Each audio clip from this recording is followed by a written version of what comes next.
ಬೆಂಗಳೂರಿನಲ್ಲಿ ಮಳೆಯ ಹಿನ್ನೆಲೆ ಹೆಚ್ಚಿದ ಡೆಂಘಿ ಪ್ರಕರಣ. ಬೆಂಗಳೂರಿನಲ್ಲಿ ಸಕ್ರಿಯ 500ಕ್ಕೂ ಹೆಚ್ಚಿನ ಡೆಂಘಿ ಕೇಸ್ಗಳು ಪತ್ತೆಯಾಗಿದೆ. ಮಳೆಯಿಂದ ಜಲಾವೃತ ಹೆಚ್ಚಿದ ಸಾಂಕ್ರಾಮಿಕ ರೋಗ. ನಾಗರಿಕರ ಆರೋಗ್ಯ ದೃಷ್ಟಿಯಿಂದ ಆತಂಕ ಸೃಷ್ಟಿಯಾಗಿದೆ. ಡೆಂಘಿ, ಮಲೇರಿಯಾ, ಚಿಕನ್ಗುನ್ಯಾ ಕೇಸು ಹೆಚ್ಚಾಗಿ ದಾಖಲಾಗ್ತಾ ಇದೆ. ಸಾಮಾನ್ಯ ಜ್ವರ, ವೈರಲ್ ಸೋಂಕು, ನೆಗಡಿ, ಸುಸ್ತು, ತಲೆನೋವು ಈ ಕೇಸಸ್ಗಳು ಕೂಡ ಹೆಚ್ಚಳ ಆಗ್ತಾ ಇದೆ.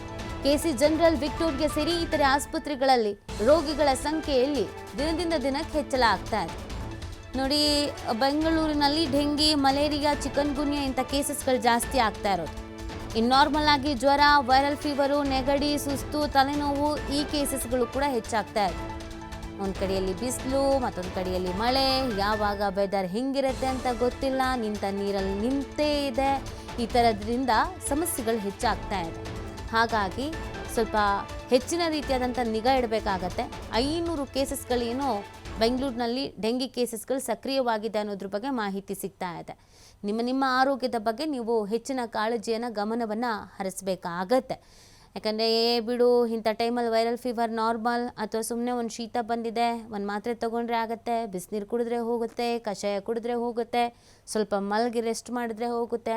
ನೆಗ್ಲೆಕ್ಟ್ ಮಾಡಬೇಡಿ, ಯಾಕಂದರೆ ಸೋಂಕುಗಳ ಸಂಖ್ಯೆ ಜಾಸ್ತಿ ಆಗ್ತಾ ಇದೆ. ಇದರ ಮಧ್ಯೆ ಕರೋನಾ ಬೇರೆ ಆ್ಯಕ್ಟಿವ್ ಇದೆ ಅಂತ ಹೇಳ್ತಾ ಇದ್ದಾರೆ. ಹಾಗಾಗಿ ಈ ಸಂದರ್ಭದಲ್ಲಿ ನಿಮ್ಮ ಆರೋಗ್ಯದ ಬಗ್ಗೆ ನೀವು ಕಾಳಜಿ ವಹಿಸೋದು ಸೂಕ್ತ.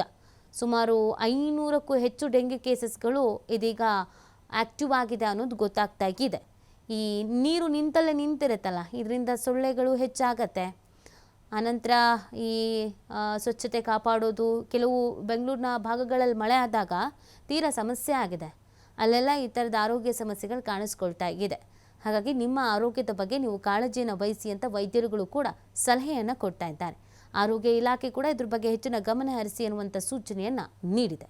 ಇದು ಮಳೆಯ ಹಿನ್ನೆಲೆಯಲ್ಲಿ ವಿಪರೀತ ಸಾಂಕ್ರಾಮಿಕ ರೋಗಗಳು ಕಾಣಿಸ್ಕೊಳ್ತಾ ಇರುವಂಥದ್ದು.